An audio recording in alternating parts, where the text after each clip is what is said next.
Assalamualaikum warahmatullahi taala wabarakatuh. Selamat datang ke Personal Dokumentari Based on True Story. Pada episod kali ini, kita akan menonton lagi sambungan episod yang sebelum ini, iaitu kisah seorang wanita yang mengalami penyakit misteri. Kisah misteri untuk dikongsikan kali ini ialah pengalaman beliau mengalami penyakit mistik. Pada masa yang sama, beliau turut meluahkan perasaannya yang hampir putus harapan kerana doktor dan pengamal perubatan alternatif gagal merawat penyakitnya. Selamat menonton. Sakit macam mana? Sakit badan Pedih ya? Sakit ni ni dia cekang daripada sini ni. Habis dia sampai sini ni. Sakit. Dia sakit macam tarik Dia sakit. Dia tak sampai sini habis tu. Sampai kaki. Daripada hujung kepala ni sampai hujung kaki. Yang hak operasi ni, dia buang. Habis tak apa dah lah. Yang operasi yang daripada Ibrahim seperti tu. Tak apa dah sakit dah. Tapi sini ni habis sakit ni. Ni cekang. Ni sini habis semua. Sebelah tu. Habis semua ni, tengah-tengah dia cekang ni. Masa hari tu, masa sakit tu, 3 bulan tak boleh tidur tu. Dia meracau dia apa tu semua. Lepas tu dah habis benda-benda tu, dia tak meracau dah lah ni. Dia sakit habis semua badan. Dia macam takut. Dia jadi takut, dia jadi gelisah. Dia macam tak tahu nak abang. Tak tahu nak cerita. Kita tengok orang pun rasa macam rimah lah ramai. Dia macam, dia rasa rimah, rasa macam rimah, macam tak selesa. Tak selesa. Rasa kepala otak dia rasa fikir lah. Aku macam nak mati lah. Dengan sakit, dengan jadi gelisah lagi. Dengan jadi macam nak cerita, kita tak nak cerita pun susah.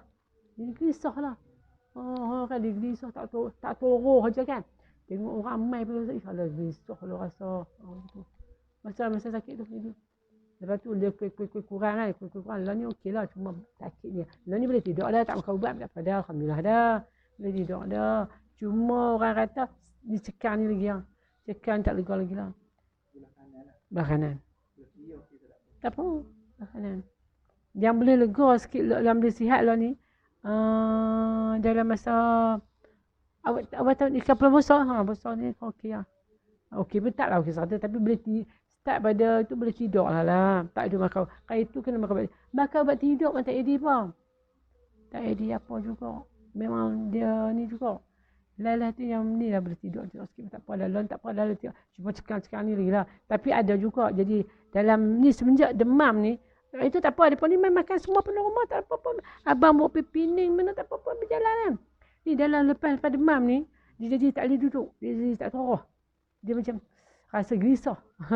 Bila kita balik kampung, baru 2-3 lepas ni balik kampung. Lepas tu tengok dia pun sembang pun kita jadi rimah.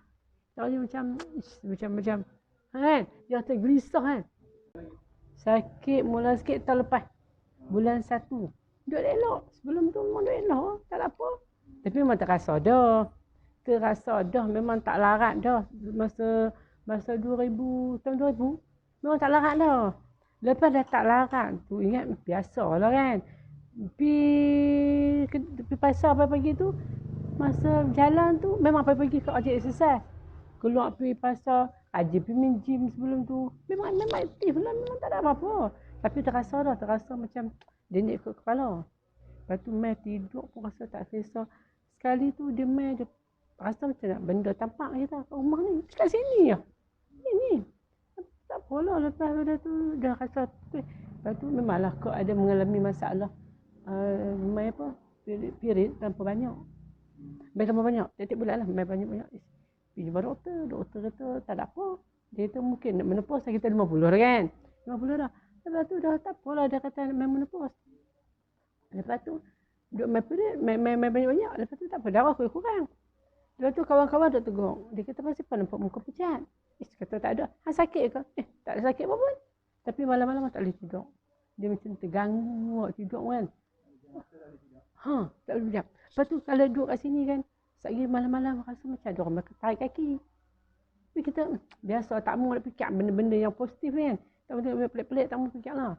Lepas tu, duk main pergi rumah banyak-banyak. Lepas tu besok pergi minta ubat.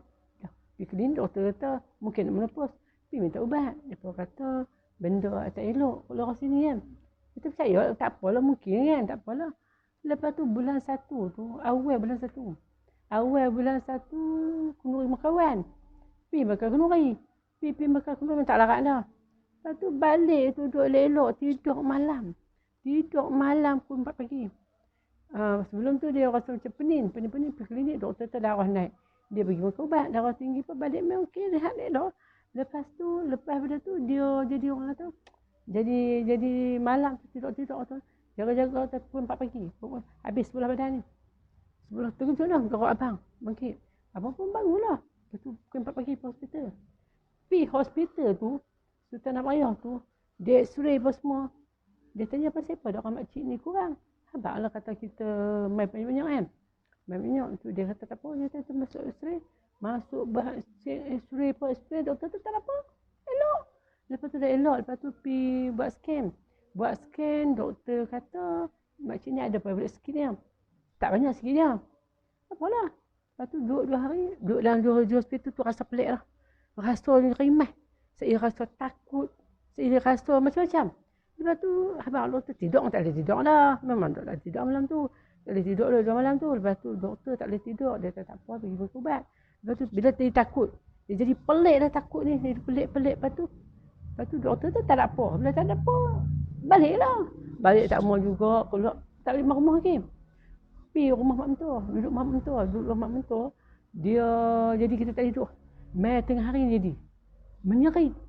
Aku takut. Memang menyerit. Takut ni. Mak kata, apa yang takut? Tak tahu takut. Dia bawa pergi minta ubat.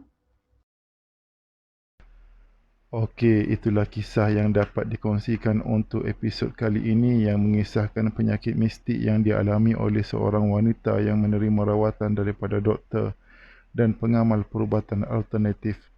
Hal ini kerana beliau mengalami simptom-simptom yang menunjukkan beliau diganggu makhluk halus seperti rasa cekang, pedih, macam kena tarik, sakit seluruh badan, tidak boleh tidur, rasa takut, gelisah, berputus asa, rasa macam nak mati, cepat marah, rimas, lemah badan dan pening. Persoalannya, kenapa makhluk halus mengganggu manusia? Apakah yang dilakukan manusia hingga diganggu oleh golongan syaitan? Bagi menjawab persoalan ini, mari kita rujuk ayat Al-Quran daripada surah Al-Zuhruf ayat 36 dan 37. Allah berfirman, dan sesiapa yang tidak endahkan pengajaran Al-Quran yang diturunkan oleh Allah yang Maha Pemurah, kami akan adakan baginya syaitan yang menghasut dan menyesatkannya. Lalu syaitan itu menjadi temannya yang tidak renggang daripadanya. Dan sesungguhnya syaitan itu tetap menghalangi mereka daripada jalan yang benar. Sedang mereka sangka bahawa mereka orang yang mendapat hidayah dan petunjuk. Merujuk ayat tersebut, manusia didampingi syaitan kerana mengabaikan ayat-ayat Allah. Jadi, golongan tersebut akan mengganggu manusia dengan menjadikan simptom-simptom seperti yang disebutkan tadi.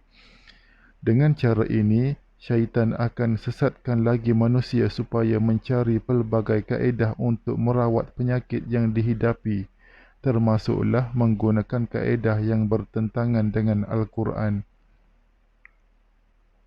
Jadi, pengajaran yang dapat dikongsikan di sini ialah penyakit atau sebarang perkara buruk yang berlaku pada diri setiap manusia adalah berpunca daripada diri sendiri yang menjalani kehidupan yang tidak menepati Al-Quran. Allah berfirman dalam surah An-Nisa ayat 79, kebajikan apapun yang kamu peroleh adalah dari sisi Allah, dan keburukan apapun yang menimpamu itu dari kesalahan dirimu sendiri. Kami mengutusmu, Muhammad, menjadi Rasul kepada seluruh manusia, dan cukuplah Allah yang menjadi saksi. Semoga kisah yang menimpa diri beliau menjadi pengajaran kepada semua kerana dalam kes ini, Bukan beliau sahaja yang tidak mengetahui kandungan dalam Al-Quran, malah dapat dikatakan terlalu ramai umat Islam yang di luar sana tidak mengambil berat tentangnya kerana sudah menjadi kelaziman bahawa umat Islam tidak diberi nasihat dengan sepenuhnya oleh orang yang diharapkan masyarakat supaya setiap manusia mengikuti sepenuhnya ajaran Al-Quran dengan membaca dan menghayati setiap kandungannya. Hal ini menyebabkan masyarakat tidak tahu macam mana nak kembali kepada ajaran Islam yang sebenar, sedangkan keburukan yang menimpa diri setiap manusia tidak akan berlaku sekiranya manusia mengikuti sepenuhnya apa yang disampaikan dalam Al-Quran. Allah berfirman dalam surah Al-Ma'idah ayat 16. Dengan Al-Quran itu, Allah menunjukkan jalan-jalan keselamatan serta kesejahteraan kepada sesiapa yang mengikut keredaannya. Dan dengannya, Tuhan keluarkan mereka dari gelap gelita, kufur kepada cahaya, iman yang terang benderang dengan izinnya. Dan dengannya juga, Tuhan menunjukkan mereka ke jalan yang lurus.